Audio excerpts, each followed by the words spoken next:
If you call yourself a girl's Here's girl how to and be a do girl's any of the girl. things I'm about to say, I have beef with you. Hate to break it to you.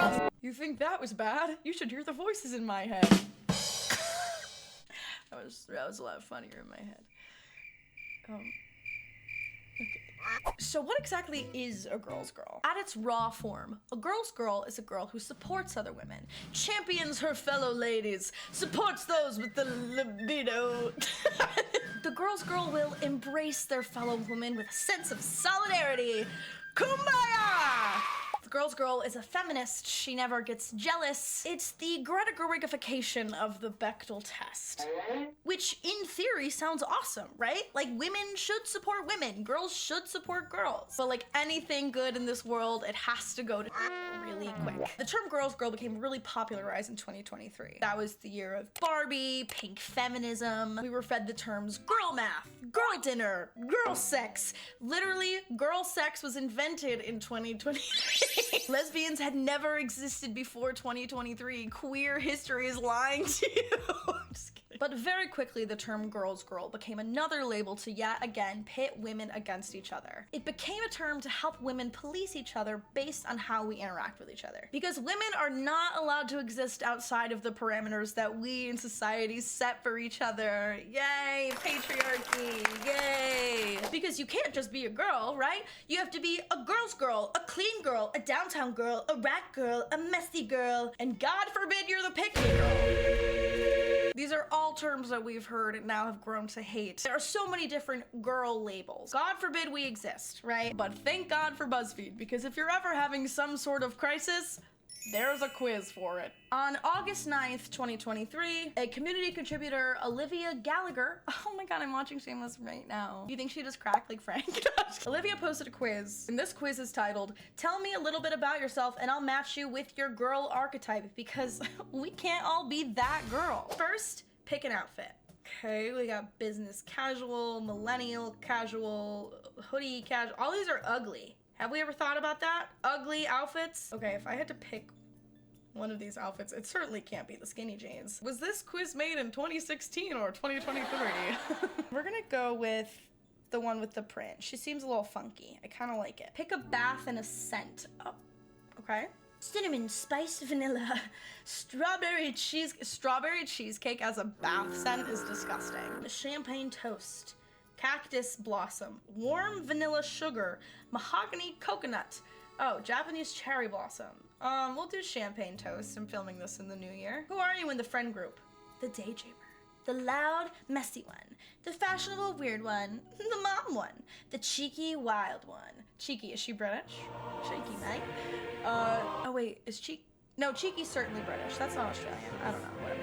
The pretty and kind one. The secretly hardcore one! It's not a phase, Mom! I got your picture! I'm coming with you! I'm probably the loud and messy one, just based on that. Okay, pick one. Earth, sun, cloud, moon, more sun. Ooh, I like the rainbow one. That's kind of fun. That's like the galaxy or something. Yeah. Pick a color. Okay, forest green, gray, beige, orange, pink, light. These are all, I mean, pink, I guess, but I'm not really fucking with any of these. No, well, I like forest green. That's actually my favorite color. This is not forest green. Can we get that Pantone swatch up in here? This, not forest green, but I'm gonna pick it. Cause I'm that girl, I'm that bitch, cause I'm all long as this. Okay, pick a song. Here Comes the Sun by the Beatles.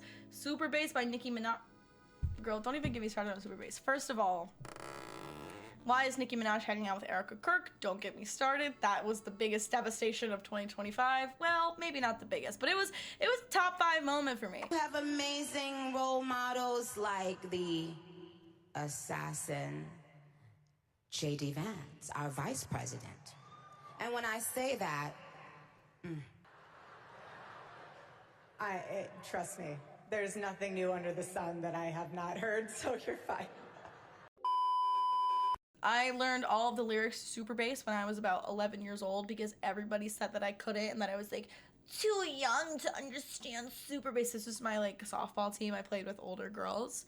So I can still, this one up with a boy with boom system, top down AC with the, you know what I mean. Okay, ceilings, so depressing. Watch Him Fade Away, Cardigan, Made You Look, Lean on Me. I mean, I feel like I gotta go with super base. Like, this was a quiz made in 2023, so I'm not gonna be the Republican girl. Can you imagine? And finally, pick a necessity. Iced coffee, chapstick, comfy clothes, AirPods, hair tie, phone, Stanley. I'm gonna go with iced coffee, but these like choices are vicious, dare I say. Where are the video games? What about me, who's not like the other girls girl? Okay, who am I? I'm the vintage girl! Wait, that's so true! I love thrifting! You're the vintage girl. You like the retro look of things and can often be found at thrift stores. Your creativity brings to life older styles. Where did they get that from Super Base Mini? You're quiet around those who don't know you, but you're loud and vibrant when you're in your people and in your circle. That's not what that said, I'm dyslexic. Your friends admire how genuine and humorous you are. Like, kind of tea, but I don't think I'd ever say that I'm loud, or... No, I would say, I would never say that I'm quiet around those who don't know me. That was gonna be my joke, but again, I'm dyslexic and I can't read, so. And before I go any further, it is very important to note that misogyny is very heavily influenced by the patriarchy in men, but we're socialized within that set of standards. So it's inevitable that we're going to internalize that misogyny and then socialize based on those constructs, because that's what we've been fed our entire life. But notice how men don't have that same strict set of guidelines. Like, there's no clean boy, dirty boy, downtown boy, dirty boy. There's certainly dirty boys in this world. My editor is one of them. My editor is my boyfriend, by the way. The closest thing that you see to the categorization of men is the performative male. Also, notice how it's performative boy instead of performative male, right? Like, not to go all woke friend on you, but it's like, of course, women are categorized as girls, and then men are categorized as men. Can't be performative woman, has to be performative girl. Anyways, so what is the performative male? You know, he wears tote bags and drinks matcha and reads The Bell Jar by Sylvia Plath. Because of course men can't enjoy things that are inherently feminine, right? Right? See how everything always leads back to women? We don't consider men who are traditionally masculine to be a performative male or a unperformative male. Like the guy who likes to roll around in dirt and rip his dirt back through the mud and yippity skippity dip. He doesn't have a name. He's just a dude, right? But God forbid a boy reads some poetry and suddenly he's performative. Didn't you know that men can't read? Only women can read. Besides Leah Michelle, women are So how did we get to a point where being a girl's girl went from being empowering to demonizing? Because for your millennial and older Gen Z folk like myself, not being like other girls as a kid was the peak compliment. I'm sure all of us can remember being in 4th grade and our teacher saying something along the lines of, "Can one of those big strong boys move the chairs into a circle? Because women are weak and I need a man to do it." And if any girl stood up and is like, "No, I can do it. I don't need a man to lift a chair for me. I'm gonna do it myself." She was cool. Like, she wasn't weak like the rest of the girls. She could move her own chair. In fact, she could help out her other girls because she's not like other girls. But now if a millennial teacher did the same thing and, you know, asked that question to a Gen Alpha, the girl who said, "No, I can move the chair by myself," she's a because she's only gonna move the chair because she wants to be validated by the men. She doesn't want to fit in with her other girls who are like, "You know what? Men can do that for us because we don't feel like it. We're just a girl. I'm just a girl. I'm not gonna move the chair." And if you want to break out of the definition of what that girl is, you're doing it for male validation. You're not a girl's girl anymore. You're a pig. These phrases have then rebounded into its own form of social conservative rhetoric. In 2023, we had the boom of the "I am a girl's girl" phase. But as we conclude 2025, we very often hear "you're not a girl's girl." We hear that way more than "I am a girl's girl." It has become a way to attack women versus lift them up. Having someone say "you're not a girl's girl" is a lot more pointed than being called a pick-me girl, because a pick-me girl is pretty evenly used by men and women, whereas a girl's girl is conversationally held at large by women. We don't really hear guys running around being like, "That's a girl's girl, you're a girl's girl," or "She's not a girl's girl." Like, a lot of men just don't say that right now. I'm sure that they will. So right now, being called not a girl's girl is equivalent to being called a slur. I'm just kidding. 2 years ago, I watched an entire friend group fall apart based on this girl's girl social construct. There's gonna be 2 main characters in this story. There's Sadie, and then there's Megan. A group of us were hanging out at Sadie's apartment, and she began to talk about Megan and the downfall of their friendship. In painful amounts of detail, Sadie started telling us about how Megan stole her man. She developed a relationship with a guy that Sadie had dated previously. She talked about how Megan was a two-faced bitch. She was a tryhard, and most importantly, she was not a girl's girl. And at the surface, yeah, it totally seems like Megan was in the wrong. She swept right under Sadie's legs and took her man, and now Sadie doesn't fuck with her. That's totally fair. But as the conversation went on, I began to see, through the cracks of the story.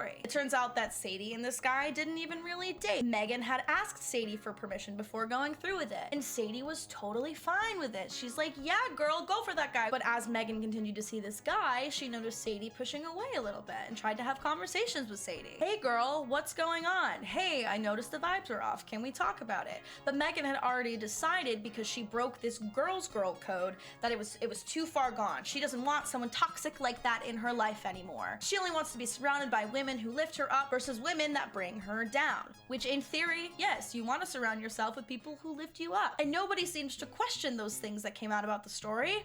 Why? Because Sadie decided that Megan was not a girl's girl, and because she's not a girl's girl, nothing else matters. All of this bashing and tearing down Megan was okay because it was in the name of feminism. It was in the name of being a girl's girl. Because Megan was a man stealer and didn't support them, it justified the actions to follow. Let's take a look at our dear friend TikTok and see what other people think it means to be a girl's girl.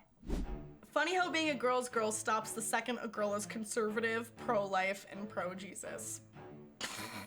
Listen, you cannot be a girl's girl if you do not support all girls. If you do not support all your sisters, get the fuck out of here. You gotta support your trans sisters, you gotta support your sisters who wanna get an abortion, and that doesn't mean you have to support bad decisions, right? Like, if my girlfriend murders someone, I'm gonna be like, yo, why'd you just murder someone?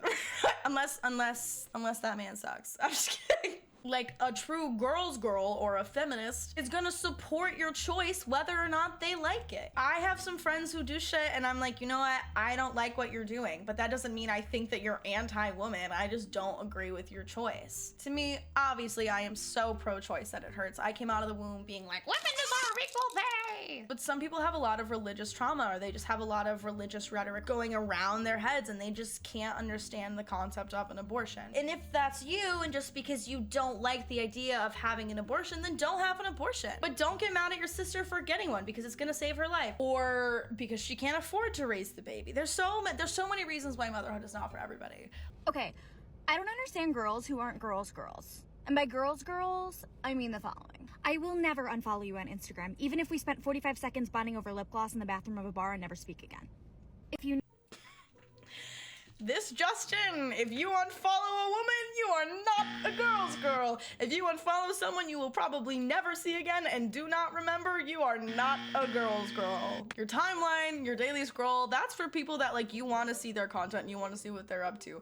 If you no longer care about someone that you're following, whether or not it's a girl you met a minute ago or someone that you've known since you were a child, if you're not interested by their content, unfollow them. It's okay. need to get over a man, I will send you an itemized list of every single reason why he should give you the ick. If you need me to creep on a dude who has you blocked, I will do that.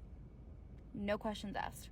Some of these things I'm like, yeah, I guess that's just kind of like a nice thing to do. But for example, if my best friend who is tweaking out over a man, like, this man sucks so bad, but she cannot stop stalking him, I have been there. Okay, I have been that girl where I'm like, I hadn't talked to a guy in 6 months, but I was so obsessed with what he was doing every single day, and he blocked me, and I was tweaking out over him. It would have been very justifiable for my friend to be like, I am not gonna let you stalk him on my phone because this is really bad for you. Again, holding your sisters accountable is true feminism. You don't need to just blindly follow women and encourage their bad choices in the name of feminism. Like, no, I'm not gonna let you go on my phone and stalk this man. He blocked you for a reason. I guarantee he's probably the problem. He was probably a piece of shit. But, like, we don't want him in our lives anymore, and I'm not gonna let you continue to beat yourself up about it, okay? Say that again.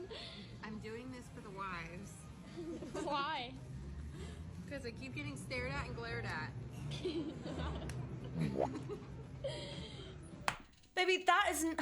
As a woman, you are allowed to look beautiful. And if you have people around you who are insecure by that and who want you to dress a certain way because it makes them feel bad about themselves, Those are not your girls. Those are not your homies. If I'm wearing a v-neck top and someone's like, hey, my brother's around, my dad's around, my boyfriend's around, my husband's around, instead of telling me what to wear, maybe tell your brother, husband, father, whoever the fuck it is to stop looking at my titties. We should not be the ones that are bashed down because of what we're wearing. Like, if your man is creepy and he can't stop looking at your friend's titties, cut that dude out. Hey, ain't shit. And a lot of times you'll find that the same women who are self-proclaimed girls are the same women who are tearing down other women in media. Think about Victoria Justice. I think we can all sing. Think about Madison Beer. I was supposed to be in the video. The way the internet treated these women was absolutely insane. For clips of them that were maybe 6 seconds long, just a passing thing, we bit onto that and would not let it go. Why did Victoria Justice say that we can all sing? Obviously, she was jealous of Ariana Grande and didn't want to let Ariana Grande have her moment because she's self-centered and she wants everything to be about her. Madison Beer. Oh, she was around all of those people and she was trying to flex that she was gonna be in an wait, first of all, why is it all Ariana Grande? But she was flexing because she was gonna be in an Ariana Grande music video. Like, no, she wasn't. She's not even that relevant. She's not even pretty. And speaking of Ariana Grande, think about her controversy with Ethan Slater. I'm not saying that I condone cheating or that I'm a fan of what happened, but at the end of the day, I don't know what happened. I don't know if Ariana Grande was actually a cheater. We only know what the media tells us. Why are we blaming Ariana Grande when the common denominator here is Ethan Slater?